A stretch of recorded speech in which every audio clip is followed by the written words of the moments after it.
Now that I'm in the 501st, I need a way to carry my armor around.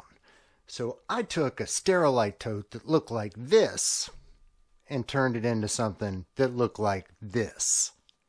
I'm going to show you how I did it today on Darth Rage Reviews. Force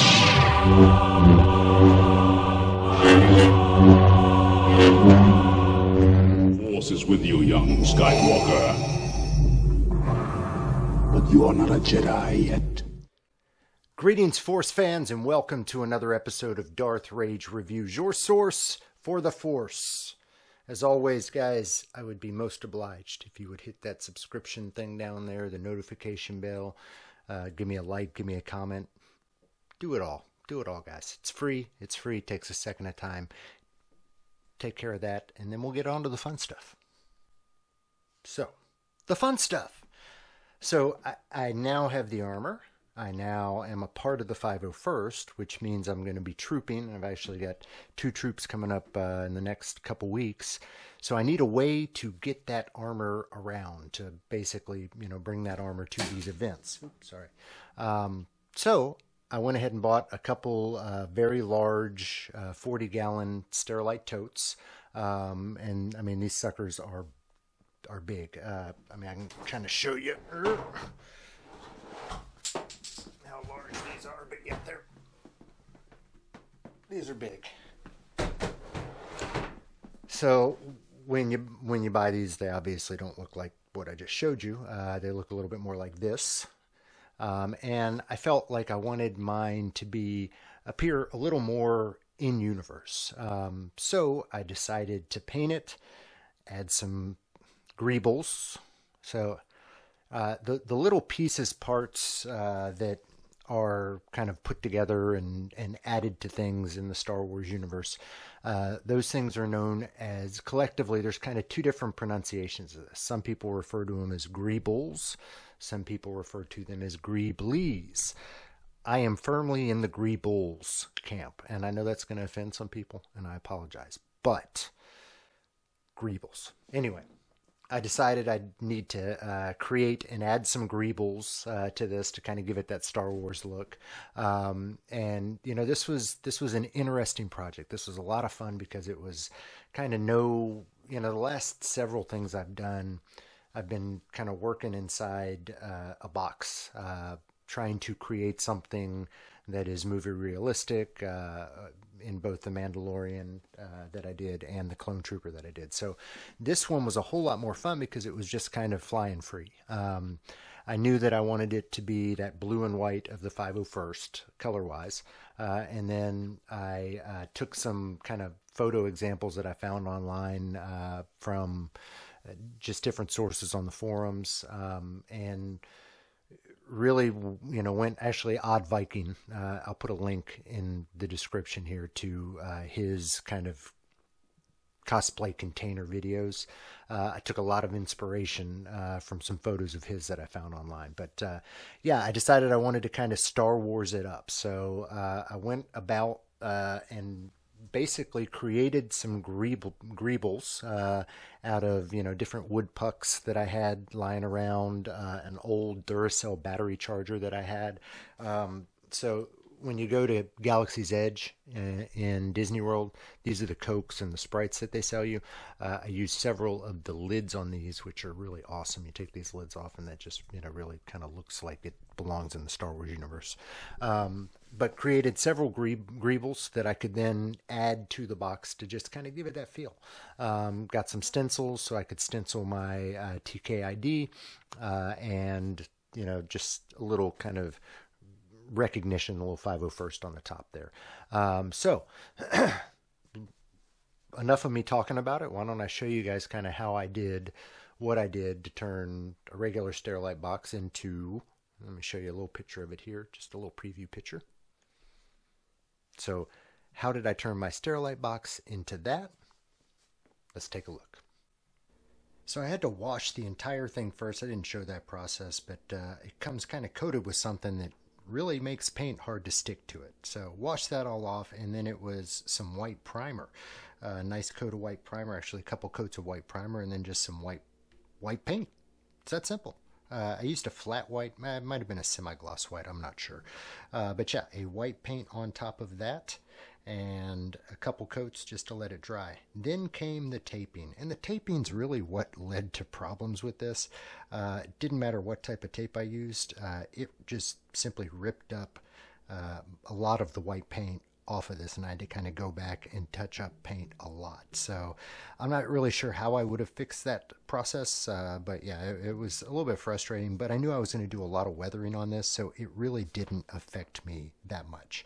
So I taped off the top, and I also taped off the bottom, so I could add some blue stripes. I really wanted to give this that 501st look and feel. So same paint that I used on my 501st armor, I used on this. I had some extra cans, a couple coats of it on the lid and on the top, just to give it the stripes on the top and the stripes on that.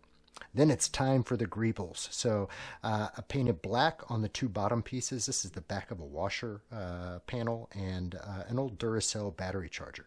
Then I've got the tops to the Coke cans from Galaxy's Edge and a bunch of little wooden pucks that I kind of created the other greebles with, and I'm painting all of those silver to attach to the top of the black pieces. So it kind of has, I really feel like it has a Star Wars feel to it. And then it's back to the super glue and activator to kind of create these Star Wars greebles out of our real world pieces. This was really the most fun that I had on this project because it really felt like I was kind of doing it the old school way, taking things from this universe and creating something that looks otherworldly and looks like it's in the Star Wars universe. And I really feel like I kind of did a good job with it. So yeah, this was a lot of fun.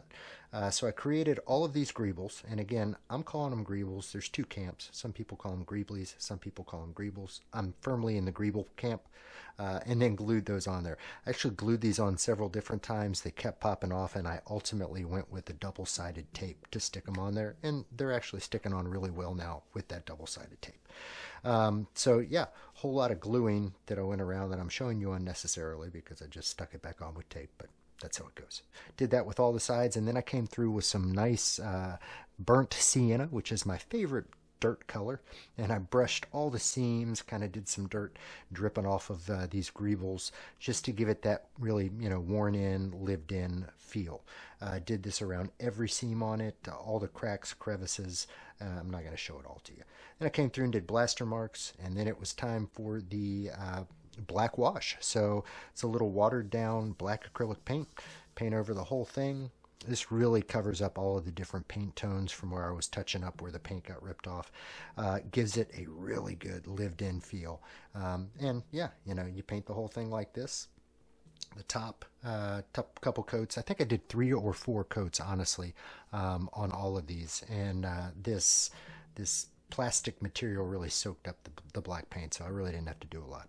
So after you do all of that, then you end up with something that really I think feels like it belongs in the Star Wars universe.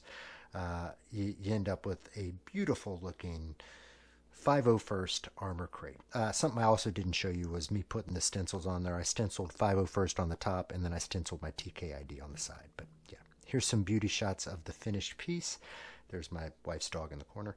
Yeah, 18175, that is my TKID, CT18175.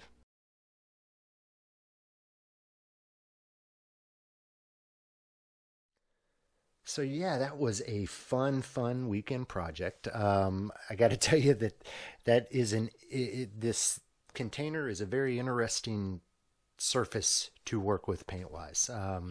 It's not something that I recommend. It's not something that I necessarily enjoyed, but I'm happy with the final product. I feel like I really created something that feels like it's in the Star Wars universe, and I kind of proud of the way that I did it, because I did it kind of the way they did back in the day, just creating something otherworldly out of things that we have in this world. It was fun. It was prop making. So let's take a look here. Give me some pretty pictures of what the whole finished product looks like. And yes, I can get all of my armor into this. There's a little bit of sardining to do it. You got to kind of put some things inside of things. I guess it's more Russian nesting doll. And yeah, I can get it all in there except for the helmet. I'm thinking about creating its own helmet case, but right now I just kind of take that in the backpack. So yeah, that's it. That's it. All said and done. But yeah, let me bring this thing out again one more time just so you can see how big it is. Ooh. This is a big, big, big boy. The wheels come in very handy in rolling this around. So yeah, I look forward to taking this out and premiering it. I think I've got a couple events. The first one's going to be in Pensacola, and then I've got some downtown Mobile, Alabama events as well. Halloween coming up. There's actually a lot of stuff that people want the 501st for. Obviously, some of these things are charity things that we're doing, but some of them are just kind of more fun things. Anyway. That's all I've got for you today, guys. It was a fun weekend project, how I turned a Sterilite container into a 501st armor crate, and you can do it too. It's that easy. If you guys liked it, please like the video. Give me a comment. Let me know what you thought about all this. As always, I am Darth Rage. This is Darth Rage Reviews, your source for the Force. The circle is now complete. When I left you, I was but the learner. Now I am the master.